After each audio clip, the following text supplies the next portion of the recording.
think one of the big disappointments for me in this energy transitions narrative is that too many people have an image in their head of a detached house with solar on the roof and a garage and a driveway. And unfortunately, not everyone lives in that environment. And I think those of us in the sector who get a bit geeky about this need to just remind ourselves every now and then. I mean, Ausgrid's network, 30% of our network customers don't have a garage or a driveway. And so then don't have necessarily the ability. And then there's about 40% of our network are renters. And so we always think about the typical homeowner. But what we can do as a network that works horizontally across the system is take surplus solar, store it in the system, distribute the electrons not only over distance, but also over time, ensure everyone gets the benefit of that, and not just those that can afford to put assets behind the meter.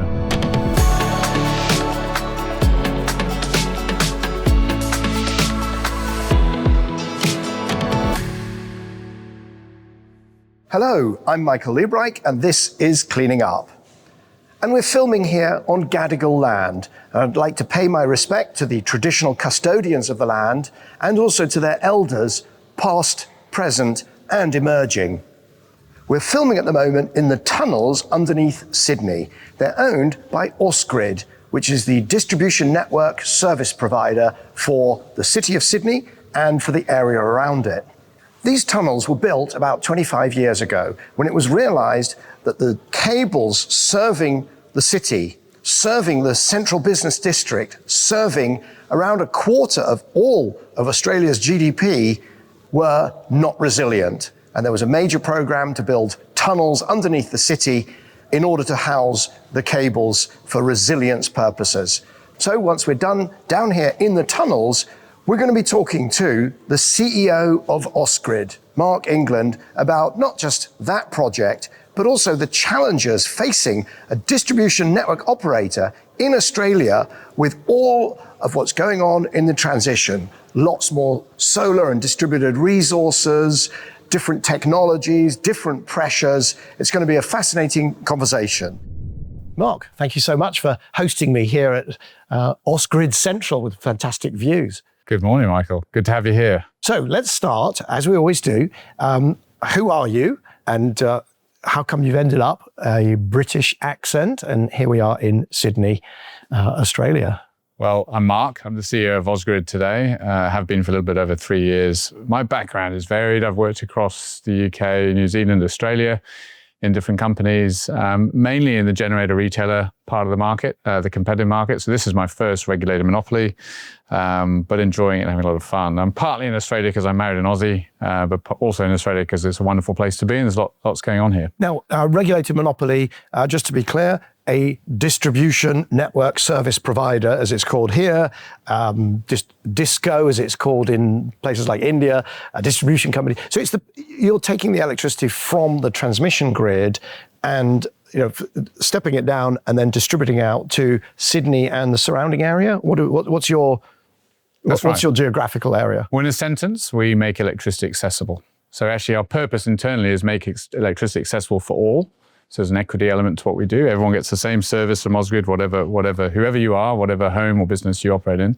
But yes, we operate in most of Sydney up until a sort of city called Parramatta. We then operate up the central coast, north of Sydney to a city called Newcastle, and then into the Hunter region, which makes us interesting in a way because we operate in very urban environments like we are here with underground tunnels and pits and lots of stuff you can't see. And then we also operate in suburban areas as you go north and in some parts of Sydney, and then into very rural environments up in the Hunter as far northwest as somewhere called Scone. So yeah, we have very different environments, and we've sort of been made up over time, originally owned by local councils, then amalgamated, and then New South Wales split us up into 3 different companies. Right, so we've been in the tunnels, and we're going to talk about your tunnels. Absolutely fascinating that underneath the central business district of Sydney, this incredible ring main that you've got. But Hunter is, if I'm not wrong, very agricultural. Isn't that one of the real kind of agricultural powerhouses of New South Wales and of Australia? Well, it's agricultural, but it's also there's a lot of coal mining. So it's quite an interesting paradox there. You've got some coal mines, we've got some big power stations, coal power stations as well up there. But then also, yes, very rural farming, horse studs, that kind of environment too. Some wineries as well. Wonderful place to visit if you ever want to go. Fabulous. I'll put that on the list. But just so we kind of make sure that the audience is keeping up, you said that there are 3 distribution companies within New South Wales. If we look at the transition in Australia, how would you characterize it? What's the challenge? Why was this an interesting job when they said, well, do you want to put yourself forwards, and you were running a utility in New Zealand? Why this? So I'll come back to that, but I think you want me just to position Ausgrid a little bit. So Sure. Yes, we are one of 3 in New South Wales, and we operate up to what's called in electricity terms sub-transmission. So 132 kilovolts, but there's then also a transmission business, a bit more akin to a national grid in the UK that does the interstate. Imagine big towers, long distances, 500 kilovolts, that's Transgrid. Transgrid, that's what you're Transgrid connected will do to. interstate. Right. And then, Right. yes, the 3 distributors in New South Wales, and there's about 13 across the whole of Australia. But the 3 of us in New South Wales then distribute the electricity from Transgrid down to the homes and businesses and make it accessible to everyone. We distribute to about 4 million Australians. So we supply about 20% of Australia's GDP. Part of the reason for those tunnels and the infrastructure that was built there in the early 2000s is Sydney is the biggest city in Australia, and we've got the stock market here, we've got lots of banks here, lots of important businesses as well. So we actually have a triplex network in the CBD, which the only other city I think in the world that has that is New York. CBD, Central Business District, because I have my acronym rule that you know about. The city, right? if you like. Yeah. So we have a pretty resilient system sitting here underground in order to ensure the lights always stay on. And triplex is essentially going to be N plus whatever it is, N minus 2. So we can lose 2 out of the 3, and we can still keep the lights on and the businesses running, which is really important in a city like this. That's not the case as you go further outside Sydney, but that's quite unique to this city. And your revenues, that's the regulated business. You also have an unregulated business, which I think you're trying to sell, which is we call that plus ES. Yeah. So 92% of our revenue is regulated, and the way that works is every 5 years we go to the Australian Energy Regulator, we propose capital investments. We propose a bunch of things we want to do to the network, and then they give us an allowance to spend over those 5 years. And then they, with a formulaic weighted average cost of capital, they give us a return on that, which is then defined as the revenue for the next 5 years. That revenue moves up and down a little bit with some macro factors like inflation, but ultimately it's fixed for 5 years. We recover that revenue through tariffs that get distributed to retailers who then pass it on to their customers. Very similar to the UK. So there's a line on the bill that says... Well, actually, it doesn't get split out in the bill here. And unfortunately, we think it probably should do because we're feeling very strong about the need to keep our costs down and be able to demonstrate that actually the cost per customer or cost per kilowatt hour of distribution is not going to go up over the next few years. But for now, it's kind of blended in. There's some detail in the bill around tariff structures, but maybe not how as much. How much is it roughly per? You've got 4 million homes. How much of the home's electricity bill effectively comes back to you? Yeah, so less than 30%. That's 29% today. So of a typical energy bill, obviously it varies depending on your consumption. Few $100s. Yeah, so we're about a $450 cost within a $2,000 bill, let's say. Okay. And that's the regulated business. And then plus ES, now that was the smart meters, and I just discovered in the tunnels that it's also the fiber, you have a telecoms business running in the same tunnels. You actually use that for, which is something that when I was on the board of Transport for London, I asked them if they had a telecoms business, and they looked at me like I was from Mars. This was sort of 2012, 2018, I was on the board. And I said, well, you've got access to everything. You've got these way leaves everywhere. We've got all of the bridges, got everything. Why aren't we running a telecoms business into all the Goldman Sachses of the city and so on? And of course, they do have one now, but you do too, but it's in plus ES, which you're selling. Yeah, so the regulatory frameworks in Australia allow those of us that are regulated monopolies to have unregulated businesses on the side. They can operate outside of Ausgrid's geographical area, and the fibre has a long legacy to it. We have fibre all over our network, which we lease out to those that might want it for that last mile or that last bit of the network for them. But the metering business you mentioned was bought from a company called AGL, a generator retailer in Australia in 2017, and we've grown it. We have almost 1.9 million meters installed, and Australia is on that journey to installing meters in homes, smart meters. And we've grown it, and we operate in all states, actually, apart from... AGL, you're allowed to say, because it's the name of a company, and I don't know what it stands for. It's not an acronym, it's a company name. But Well, I used to work there years ago, but it is one of the very first. It was originally the Australian Gas Light Company. So excellent. There's I don't want to promote AGL too much, but there's a street here in Sydney which originally has some of the first gas lights on the streetscape, but it's now called AGL. And it's a what is it? It's a generator retailer. They call it a gentailer. I think it's a brilliant word for it. Only found in Australia.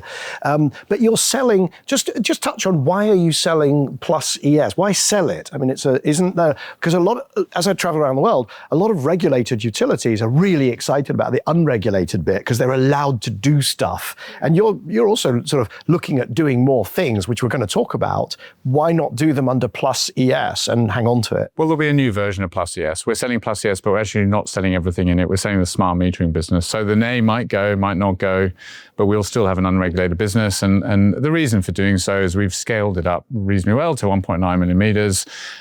It probably presents a new investor a different opportunity to take it to the next level, do different things with it that we may not want to do, and release the capital and recycle that capital back into other things that we want to do. And you are a quoted company with a market capitalization of... No, we're not listed. We're privately held. So we're 49.6% owned by the New South Wales state government. And then we have 3 infrastructure investors. In Australian terms, they're super funds. Pension funds. We've got Australian Super, IFM, which are very well known here in Australia. And then we also have a Dutch one called APG. So we're not listed. Massive research fail by me, because I thought you were. I thought you were trying to trick me into telling you what we think we're worth. But no, we're not going to disclose. It was my segue into I was going to say, well, let's move the market by asking you, how is the sale going? We're just in transition between phase 1 and phase 2 of the process. So I won't talk about it more than that, but it's going well. So let's move to the tunnels. Let's actually show the tunnels, because it's a good way of illustrating what we talked about, because you literally have got the 132 kilovolts comes in, but then it gets divided into the 11 kilovolt distribution circuits that go around the city. So that's the first piece of your business process, if you like, or if you follow the value chain. So let's go and have a look at that, and then we'll talk about some of the questions that I have, having been down in those tunnels.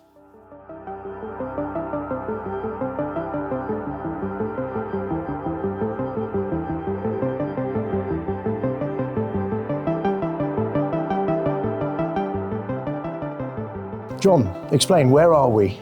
We're currently in the City South Cable Tunnel, which is one of Ausgrid's 3 tunnels under the city, with a ring or network of cables feeding each of our zone substations, approximately 40 metres below ground. So if we go straight up, we get to CBD, Central Business District, right? And these cables are what? What voltage have you got? 132,000 volts, 5 sets of cables here, another 2 over that way. Ring main between the zone substations throughout the city. So when you say ring main, so these tunnels go all the way around the city, the CBD, essentially, yes. The central part of the city. Yeah. And 132 is mid voltage, right? Because it's not 400 or 600. It's not high voltage cable, but it's also not what you'd see up at.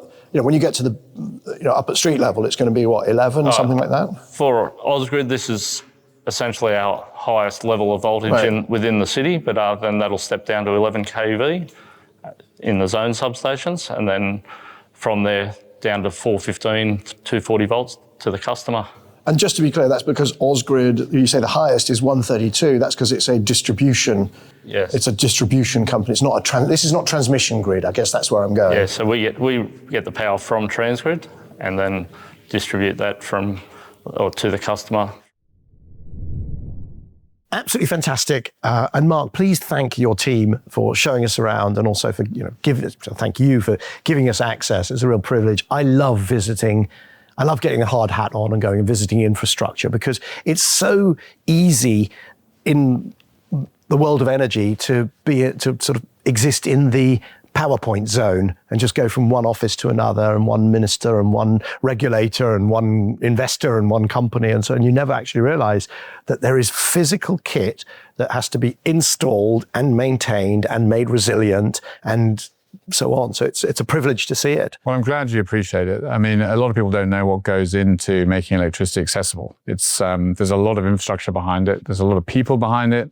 Ausgrid has over 3,300 people who every day are out there maintaining the network, ensuring that the electricity continues to flow.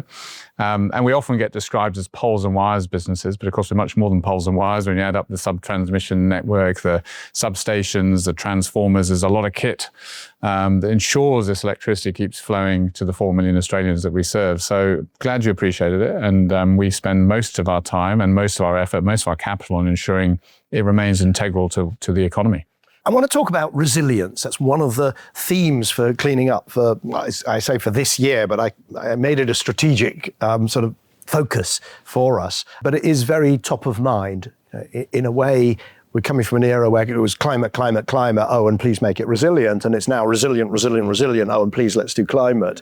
You have got a big network. I mean, the tunnels, the origins of the tunnels we heard about in that clip was in order to serve the city and make it resilient, because when they were at street level or just buried, there was real resilience problems. But you're on the forefront also of climate adaptation. You've got wildfires. I think you had some pretty bad floods in 2025. I'm not sure if you were... They were more in Endeavour's network, but yes, we do get affected by floods every now and then. So what are you doing and how much are you spending on... Can you separate out the climate resilience piece from your normal daily activities? We have a particular category in our reg allowance that is about resilience itself. We have tried to make the case that it's important, particularly when you get out of the Sydney area and you go further north along the Central Coast, which is very susceptible to East Coast lows coming in, that the people who live on that Central Coast need more investment in resilience in the network. And that resilience can be anything from undergrounding little bits of network, which of course is very expensive, to just putting in community support mechanisms for when there is a storm and there's an outage, how people charge their phones and get back up and running. Working with others like telecoms companies and the fire service and the SES here, which is an emergency service, to ensure that when those things happen, we've all invested in the capability and the framework to help get people back up and running quickly. So resilience for us is quite broad, but of course, just the basics of what we do every day and ensuring our network is integral is also partly about resilience. But if you look at the stats, it's really interesting. If you live in the Sydney area, your average outage time in an unplanned sense per year is minuscule, it's sort of single-digit minutes. Triplex will help with that, right? Triplex exactly helps. Yeah. So that's been built for that reason partly too. But when you go up and you get into further outer reaches of our network, you can have an hour or 2 hours a year of outage because of a storm. And so it's a bit unfair. And we talk a lot about equity in Ausgrid and we talk about making electricity accessible for all, but not everyone's getting exactly the same service, partly because if your electricity is distributed with overhead lines and a storm comes through and a tree falls on the line, you're going to have an outage. And so we need to invest in that. We need to invest in that responsibly by ensuring that bills don't go up too much too. And we need to be thinking about that. The interesting thing around climate change is it's quite easy to see if you look out into the sort of 10, 20, 30 year future, where there may be more floods, where there might be more fires. Very hard to see where the wind's going to blow. And we do a lot of modeling around that. And the modeling is challenging because it can be challenged to know exactly where the wind's going to blow hardest and when. But we are expecting more storms on the East Coast. So it's something we'll continue to talk to the regulator about, talk to our customers about, and try and understand where do we get the best cost-benefit analysis for that. And you talk to the regulator because you try and persuade the regulator that you are going to need to invest a few $100 million more, and they then have to say, okay, then you can do that and you can put it on people's bills. That's right, because we're a monopoly, we're a natural monopoly. The regulator is in effect our only competitor. And so every 5 years we try and make the case, we do it with detailed analysis around why, how and where. And they challenge us on that, and we don't always win all the arguments. And they're presumably also regulating how many minutes of outages, they're monitoring that as well. So yes, they're monitoring the outcome, but they're also deciding what the input is. So that's the summary of your sort of daily, and they give that's us, your challenge. We have little incentive schemes that allow us to, if we can improve on that or we can demonstrate that we've affected a positive outcome, we get a bit of incentive too. That is a question that I think a lot of people have is, isn't your incentive really just to persuade the regulator to allow you to invest more? Because you get your, I think it's 6.5% on all the money that they let you spend. And therefore your main business challenge is none of the above. It's just persuade the regulator to let you invest more. So that is a common perception, and I accept that. But having come in from competitive markets, I find that a bit alien. And I came in 2023, and I was pleasantly surprised how much time Ausgrid people were spending with customers, with people out there who are actually receiving the electricity from us, trying to understand what mattered to them so that we can keep bills down. So we believe social license is really important. We're thinking long-term here. And we are arguing for some investments in some areas that some people might go, well, all you want to do is build your regulated asset base, Ausgrid, that's your goal. But we want to do that responsibly. And actually I summarize our biggest challenge in the next 10 years is enabling this energy transition to happen at the lowest possible cost. And a lot of what we're arguing for, we're able to point to, if we do it this way, and perhaps in that example, and Ausgrid might have a slightly bigger role to play than we have historically, it is cheaper than the next alternative. And we're trying to demonstrate that with facts and figures and evidence, because we all know this energy transition is costing us, but we need to do it in the lowest possible way, lowest cost way. Let me come back to your grand master plan to be allowed to do more, to expand that value chain out into different things like batteries, community batteries, and so on. I want to come back to that, and I will come back to that. So that's your plan to be able to invest more. But I want to just poke on this idea of your expanding your regulatory asset base and what are the incentives. As an example, I've come across an absolutely fantastic company that builds digital twins of grid assets, both transmission grid, distribution, and also some of the big grids that sit behind the meter, so ports or factory campuses and so on. And they build the digital twin. So it's not just dynamic line ratings. It's not just saying, well, we can help you squeeze a bit more power through your assets, but really looking at if you switch this bit off, what happens here, and do we get frequency problems and voltage problems and so on. It can also make building grids much, much more efficient. In just taking out, even a few % of a big grid expansion project could is enormously valuable. But you have really no incentive to use that sort of technology, because what it might do is it might say, well, you were planning to invest 100 million on some upgrade. Now you can do it for 80 million because of the insight from this digital twin. Don't tell anybody. Don't use it, because it's going to just reduce the asset base. That's not how we see it. I mean, there are some misaligned incentives that we're arguing might need to change to get the right outcome there. And I can talk about TOTEX versus just CapEx and OpEx. We are unfortunately incentivized to invest CapEx. TOTEX being sort of cost of ownership of some sort. But having an incentive where we could have an operating cost incentive to a third party to do something on our network that reduces the cost for customers, as opposed to today we're largely incentivized to build capital and capital investments, which you just described. But I come back to this point, what do we exist for? And think about an organization like Ausgrid is a bunch of employees who all have consciences and they have views on where this transition is going, and they are all customers too. And one of the wonderful things about a network like us, we operate in about 25 different locations across 22,000 square kilometers. But our employees work in the communities that they live in. We're really diversely spread. And so we find, you've got to remember that is a balancer, that is a social control, in the sense that we all get out there in the community and we want to do the right thing. So in the example you just gave, we have to do the right thing from a cost-benefit analysis. We have to demonstrate that to the regulator too. So they don't just say, here's your capital for 5 years, off you go. We've got to, there's reviews afterwards. They've got to check that we've done the right thing. We've made the best cost-benefit choice. But then we've got the social license aspect to this too, where our employees, our people, and even our investors want to make sure we're sustainably growing and not doing things in a way that has got bad outcomes for customers. It sounds... I mean, your answer is it's very. But he would say that, wouldn't he? That's well, it's very polished, is how I was going to put it. You would say yes, he would say that, wouldn't he? As the great quote from is it Christine Keeler? But there is a tension, because when you say we're in the community and we serve, and what are we here for? Well, but from the investor's perspective, you are here to make your regulated asset base, the money invested, as big as possible, because it earns 6.5%. And if you and it's a question of also just priority. What do you have your people do? Do they look under every stone for ways that AI can quickly come and help you to reduce the need for investment? Or do you say, well, actually, you know what? Let's have them maintain the system as it is. Let's not innovate, because if innovation is going to push down your regulated asset base, then for your investors, that is a bad thing, right? So the point I think missing there is that we have an allowance. We have an amount we can invest over a 5-year period. We're just like every other company, we're facing inflationary pressures on that. If we spend more than we've been given by the regulator spend because we're inefficient or lacking in productivity, then we get penalized. So that's not a good outcome for us. So we have incentives to minimize our spend and make sure that we're doing it responsibly. And possibly if you went back 10 years ago and there was concerns that, electricity demand might have been in decline, perhaps because of solar on rooftops, we might come to that. You'd go, well, we were trying to fight against the pressure of that. But actually, it's the opposite. We've got a problem where we see demand growing over the next 10 years. We've got data centers that want to connect. We've got EV chargers that want to connect. We've got to grow sustainably in a controlled and effective manner that is as efficient as possible as we do it. So most of our incentives are to make sure we can find efficiencies and find productivity improvements as we grow. We're not worried about whether we're going to grow or not, which is perhaps a luxury.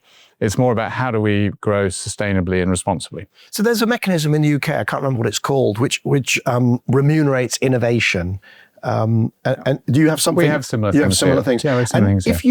If you have a line upgrade or something you need to do, and the regulator has said, okay, we agree that's going to be $250 million or whatever. If you can bring it in under that cost, that's it. We have an incentive. So you have an incentive to do that. We have an incentive to bring it in under, right? And we have a disincentive to be over. So you get part of the savings so that keeps us honest, if you like, as well as every 5 years, we've got to go back to the regulator. They review what we did last 5 years, and they look at what we want to do next 5 years. So it's a pretty transparent and very auditable framework. Okay, so I've given you a bit of a hard time on that one as I had to, but I want to move on to this question of you've got a transition, you've got incredible dynamism in the technologies, the solar roofs. We know that Australia is the world leader in distributed solar.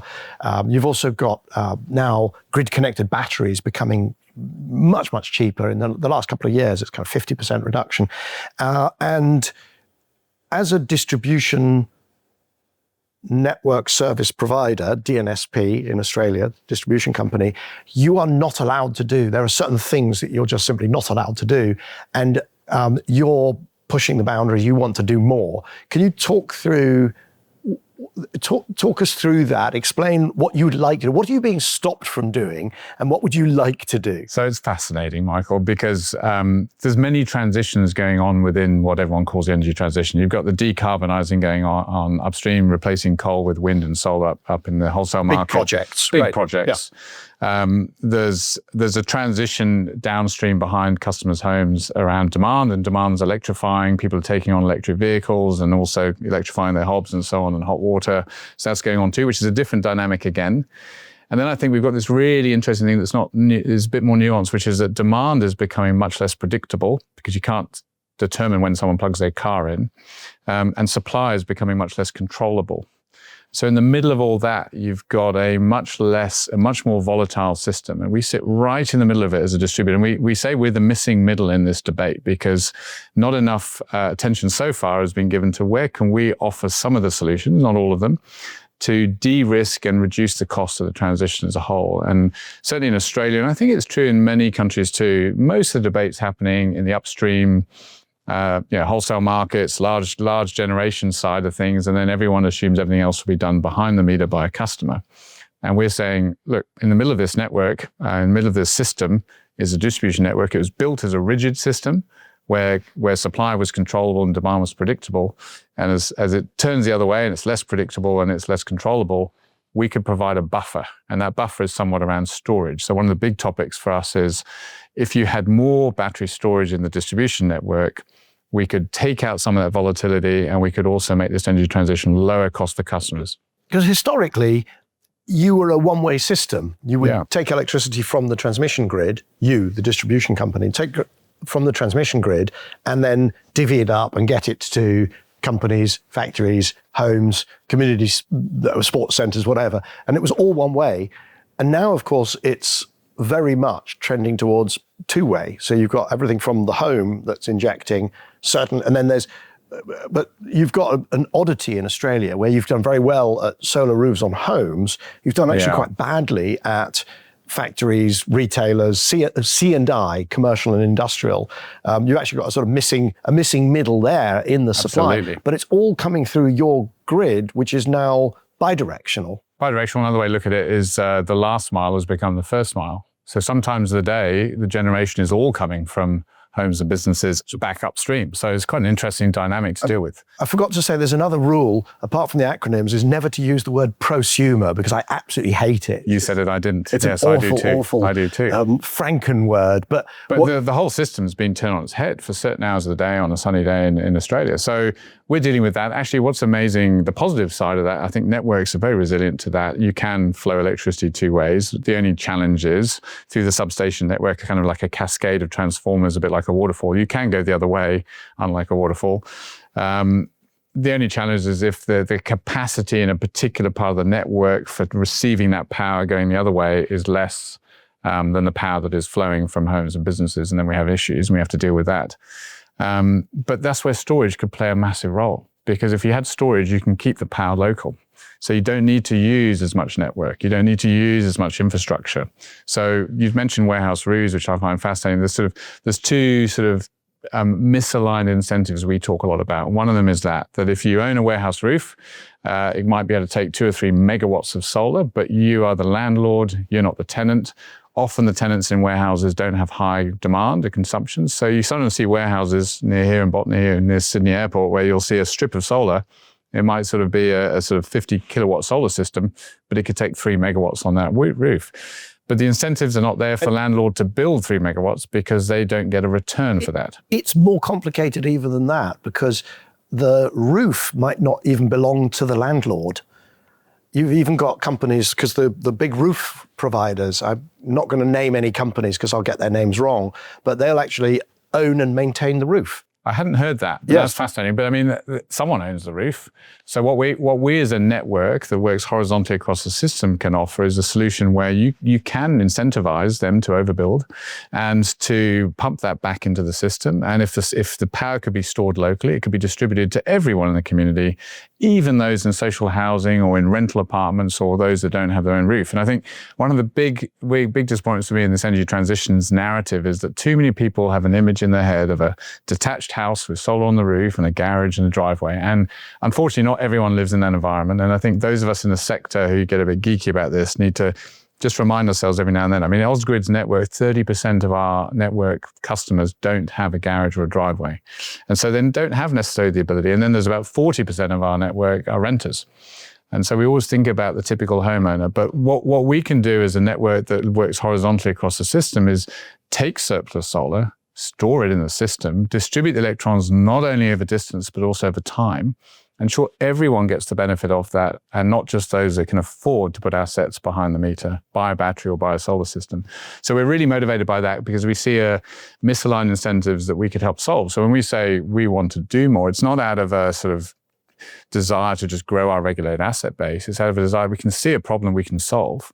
And we're just trying to get attention on that. If the problem could be solved some other way, we'd be fine with it. Why could you not solve that through your unregulated business? Could you not just say, gosh, it would be great if there was a battery here. So plus ES or plus ES 2.0, the bit that you keep once you've sold the smart meters, why don't you and others bid to build the battery? We'll integrate it, we'll wire it up. Because you couldn't have asked me a better question, and I didn't even tee that up for you, because that is the challenge. We today are installing community batteries in our network, providing 3 value pool services. We toll the batteries for 10 years to a generator retailer who then trades the batteries in the wholesale market, because we're not allowed to do that. We have a little bit of that battery is providing network support services. And then all the customers connected to that battery in the network, physically connected, can get storage as a service, and we give them a lower network cost. So you can save about $200 on their annual bill, which is meaningful in an Australian context. So in that example, Ausgrid Group is making unregulated returns on those batteries because it's an unregulated asset that we're not allowed to put on our regulated asset base. And so we're arguing we should be allowed to put that on our asset base and make a lower return, but it's taking a long time to get through on that. And so actually what's happening is we're doing it in an unregulated sense, but the best outcome for customers is to do it in a regulated model. So that's a great example where And that's we're because the arguing cost of capital is higher for the unregulated business. You're doing that, but you're having to earn High 15% and not 6.5% that it would be if you moved it over. Exactly. And so this is the irony in the whole debate. We're saying we want to do more, but we're actually saying we want to do more in a regulated sense, in a lower cost of capital sense, because customers will be better off. But it's amazing how hard it is to get heard on. But you do have a sandbox. In other words, there's one location where you're allowed to do that, and you've actually built the thing and are working it. So the regulator, the AR and us, the AR, to their credit, have put out this sandbox mechanism, which has attracted lots of interest across the sector, where you can apply. And just like it sounds, it allows you to go and play in the sandbox or sandpit and break some of the rules that currently stop you from doing things. So we put a proposal together a year and a half ago. It's been approved by the AR, and we're getting going on it now. And in that sandbox, we're going into 2 suburbs of our network, and we're instructing others to say, competitive market, please build solar on these warehouse roofs, and we'll buy that surplus solar power off you, and it'll be an auction. So we'll take the lowest price solar possible. We'll put a whole lot of batteries in the network in that area, and not just big batteries next to substations like the community ones I mentioned, but sometimes small batteries down feeders in a very precise way, so we can optimize the network as well as possible and demonstrate to the regulator that over the long term, if we do that, we can reduce investment in other parts of our network. So we're saying it's a sort of swap between storage and maybe putting a transformer in to create more capacity in the future. The contentious part of it is those batteries will be charging and discharging in the wholesale market, but the value in the arbitrage will go to all the customers in that area. So social housing will get as much benefit as a detached house with solar on their roof. And so it's an experiment, it's a pilot. We've got 3 hypotheses we're testing. One is that we can create a lower cost of delivered electricity. 2 is that we'll get a faster pace of decarbonisation. And 3 is that we can create more equity, because that's one of the biggest challenges we've got in this transition in Australia. We've got the haves and the have-nots. We've got those that can afford a battery, even with a government subsidy, have to fork out thousands of dollars of capital are getting a benefit, whereas others aren't. Cleaning Up is proud to be supported by its leadership circle. The members are Actis, Alcazar Energy, Arup, Copenhagen Infrastructure Partners, Signum Capital, Davidson Kempner, Ecopragma Capital, EDP, Euroelectric, the Gilardini Foundation, KKR, Mitsubishi Heavy Industries, National Grid, Octopus Energy, Quadrature Climate Foundation, Schneider Electric, SDCL, and Wärtsilä.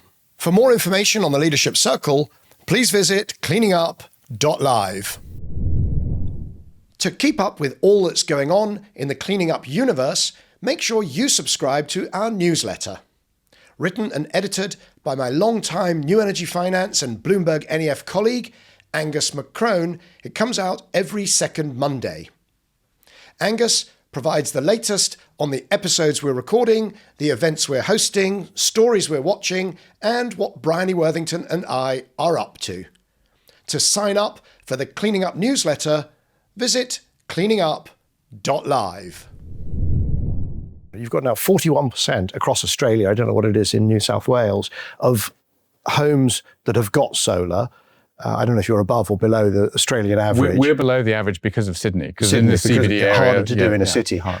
But you're also getting now across Australia, again, it's a national figure, 400,000 batteries. I think it's 10 gigawatt hours of batteries within a year of the battery support program being initiated. So your system is going to be flooded with, or is already flooded with solar, but it's going to be flooded with batteries as well, even within Sydney, because battery is probably easier to install than solar, even in a city. And certainly when you go up to the Hunter Valley, and you're going to get lots and lots of that. Doesn't that create an enormous challenge? Because aren't you seeing then bigger and bigger chunks of the day when more and more of the market doesn't actually need your service at all? I think it's early days. I mean, there's been the federal government policy to subsidise home batteries. That's probably moved battery penetration from roughly 5 to 10% of homes with solar. So there's a long way to go. But a little stat on solar for you that I find interesting. The City of Sydney, which is a sort of a lobby group within this urban area, did a study last year, and it said that 70% of all of Sydney's demand could be met with this warehouse roof solar we're talking about here. current demand. Current demand. So okay, if but all not electrified transport and electrified heating. But the 88% of the people who are not in Australia watching this probably think Australia is just kind of sunny and hot all the time. Not all the and they time. need to know that it's actually quite cold today and it's been raining. So you do have a heating load. Yes, absolutely. We have a heating load in winter, and some of that is made up by gas now in Sydney. Victoria has much more gas heating, but a lot of it is electricity in Sydney. So yes, there is a challenge in those days or weeks of the year when you don't have enough sun, etc. So that's another discussion around how we back up the market or how the market's backed up. Isn't there a risk, though, that you overinvest? Because those tunnels, they were designed and built 2005, and the expectation, and I remember the numbers across Australia because I was coming down here when I was launching and building New Energy Finance, and AEMO, the Australian energy market operator. Equivalent of ESO in the UK. I have to follow my own rules of enunciating the acronyms, but the big transmission operator had these wonderful lines for the growth of electricity demand in Australia, and they were constantly off to the stars, and it never happened. And in fact, demand has been dropping, and so the tunnels. You're lucky because you've now got overcapacity in the tunnels for Sydney, but isn't there a worry that in all of what we're talking about, there's so much grid defection. There's so many people will be doing so much solar themselves. 70% of Sydney of current demand, but even as demand grows, huge amounts of electricity self-generated or generated and not using lots of your assets. Does that not worry you? It doesn't worry us, but I've been in this part of this utility part of the sector for 20 years now, and we've always had these hockey stick forecasts for demand growth, and they've never materialized because efficiency has outweighed population growth. Solar has had some impact, but don't forget, solar only works when it's sunny. And at the end of the day, in winter, when everyone's heating their homes, there is no sun. So batteries will make a bit of a difference to that. But what we've seen in terms of hollowing out of demand is really an energy supply hollowing out, not a capacity hollowing out. The actual max capacity in Ausgrid's network over the last 20 years has only fallen by about 0.6%. The minimum has fallen by about 2%. So it's quite interesting, compound annual growth rate. So it is falling. The peak demand has fallen. But when we look ahead, and I'm saying this having spent 20 years watching those hockey sticks not materialize, demand is going to grow. And we're pretty confident of that because of two big macro trends. One is electric vehicle adoption, which will be a slow trickle over time from a demand perspective, but also data centers. And one of the many transitionings happening at the moment, I think, is the data center boom. We're a 5.5 gigawatt max demand network at the hottest day of the year in Sydney, and we've got a confident level of at least 2 gigawatts of data center demand coming in over the next few years. So that's a material shift. How distributed will that demand be? Because is that going to be one massive great data center of 2 gigawatts, or is that going to be a number of inference data centers have dotted around the network? I think it's more the latter in Australia. We fear that we're going to see what some people fear. We're going to see what happened in the US with AI data centers and gigawatt data centers. I think that maybe occasionally one of those, but most of what we'll see is cloud data centers and inference data centers. We're directing them into the Hunter, where we've actually got spare capacity in our network. And that's because you used to have all those coal-fired power stations, so you've got fabulous infrastructure. There's that, and also some of the coal mines are slowing down as well, and there's other reasons for it. But where we see capacity, we're directing them to go there. And what the benefit of that, Michael, is that if we can get these data centers connected, every gigawatt we connect in our network is a $50 reduction for every home. Yes. Because they're soaking up capacity and they're absorbing our network costs, and we don't necessarily need to build more network for them to connect. This is really an important point for our European audience, that volume drives costs down. There's this idea that the more we electrify, the more the costs will go up. And once half of your costs are network, volume is your friend. Demand is your friend. Absolutely, as long as your peak demand doesn't go up too much. Which is about flexibility and digitization. Absolutely. We've got a great example right now on the highway between here and Newcastle, where we're working with Ampol, which is a large fuel retailer, to put in some very big EV chargers in that location. The network wouldn't be able to sustain those EV chargers on the hottest day of the year in Sydney or in the area, but we're creating a dynamic connection where they'll be able to downrate those chargers on those particularly hot days. So we can get those chargers installed early. They can soak up capacity in the trough, if you like, most days of the year and most days of the day, hours of the day, and spread costs existing infrastructure costs more kilowatt hours. You also said something very interesting, which I have to get my head around, that the sun doesn't shine at night. But also that there can be longer outages. I think the longer outages is where I want to go. What do? You do a magnificent job, and 70% of Sydney is then powered by solar within solar and batteries. Solar and batteries, yes. So it's lots of solar, lots of batteries. But what do you do when there is a longer period of bad weather and those batteries empty? How do you keep the lights on? Yeah, so you're going to see much more long duration storage. We've got a slightly controversial hydro scheme called Snowy Hydro 2 being built south of here, which is going to come in around 2030. And the laws of physics of Snowy 2 are that its costs double every 2 years, right? Yeah, well, I won't go there. That's not my remit. But in terms of batteries, the government is incentivizing 8-hour and 10-hour battery durations, which we'll see more of, I suspect, particularly as the lithium-ion battery technology gets cheaper. And then my own view, it's not part of Ausgrid's role, but we will need a capacity market for gas backup. And I think there's consensus growing now that gas will play a role in the future, and that there will be a way to incentivize that ensures that gas can kick in when it's really needed. Right now, there's no capacity mechanism in... It's an energy-only market. It's an energy-only market. Arguably, there are some mechanisms around wind and others that have created a pseudo-capacity mechanism. There's a thing called the CIS, Capacity Investment Scheme, which is incentivizing wind right now. But I think in the end, my own view from my old role is that we're going to need some kind of capacity mechanism for gas, which allows a gas plant to be there on standby and only used a few days of the year. One of the things with wind is that it strikes me that we're not building enough of it.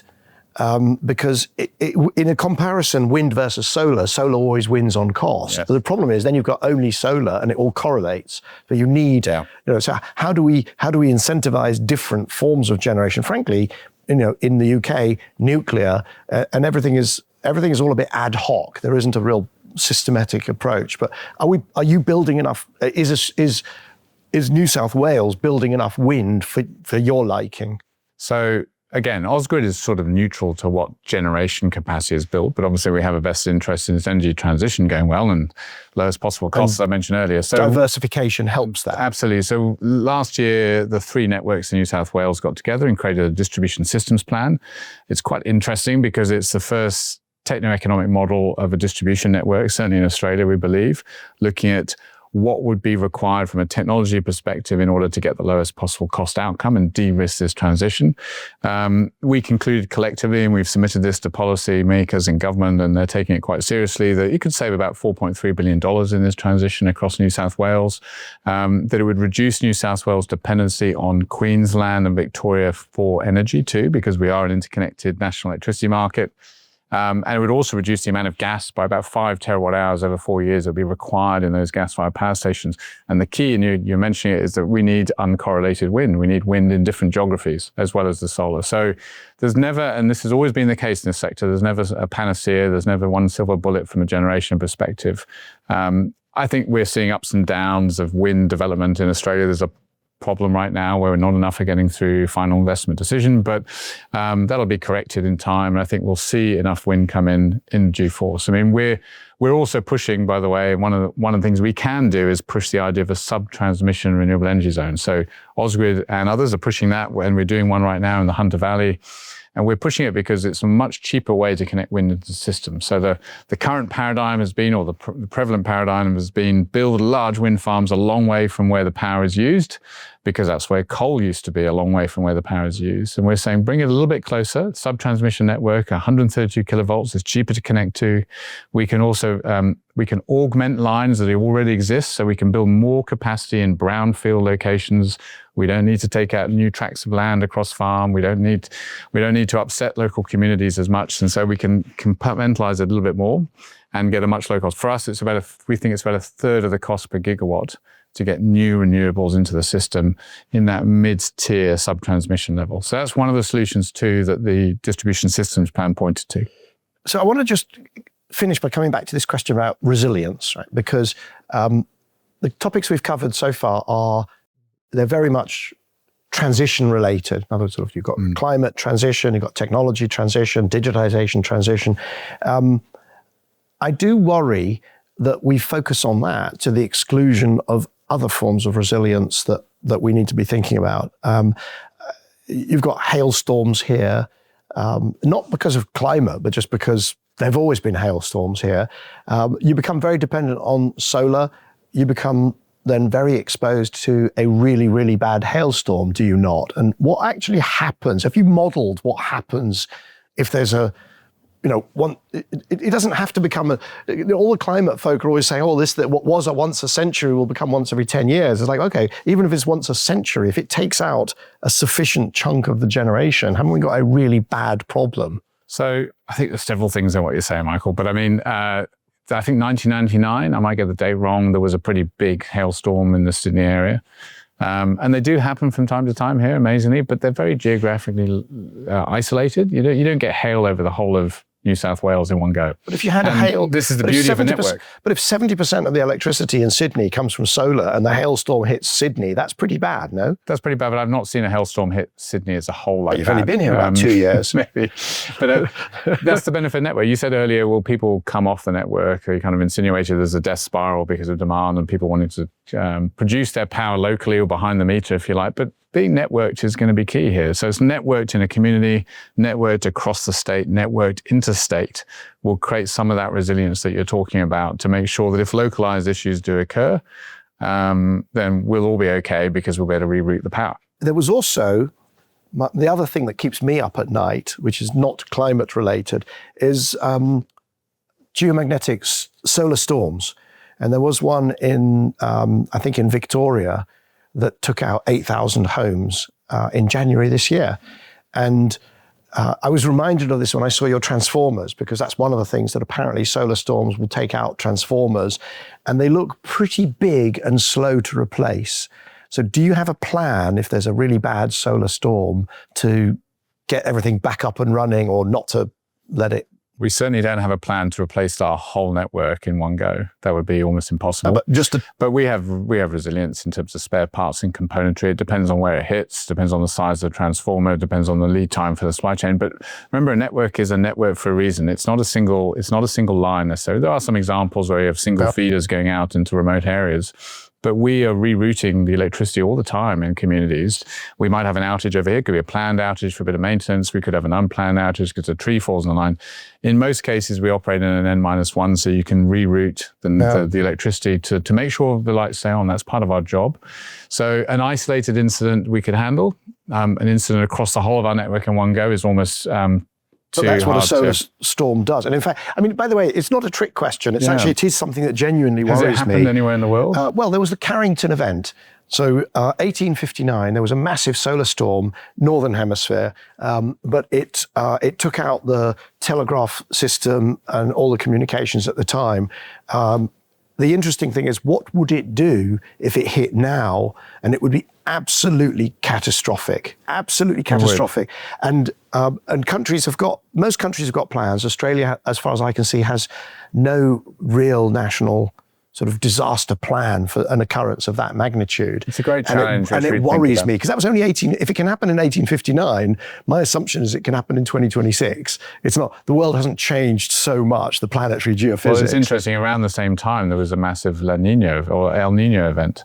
So there's a lot of media at the moment going around Australia that we could be heading towards one of the largest El Nino events of about 150 years. But the last one, millions of people died.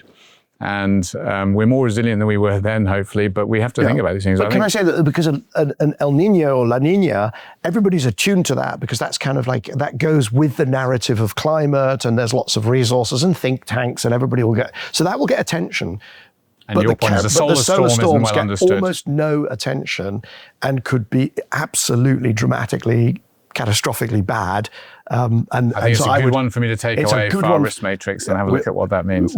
I hope our paths cross again very soon, because I'll be able to check back in with you, and you'll have somewhere in your drawer, you'll have a solar storm plan, and you'll be able to answer that question and feel very comfortable. Look forward to it. Very good. Thank you very, very much for your time today. It's been absolutely fascinating visiting your tunnels and also talking to you. Marc, thank you so much. Thank you, Michael. Pleasure.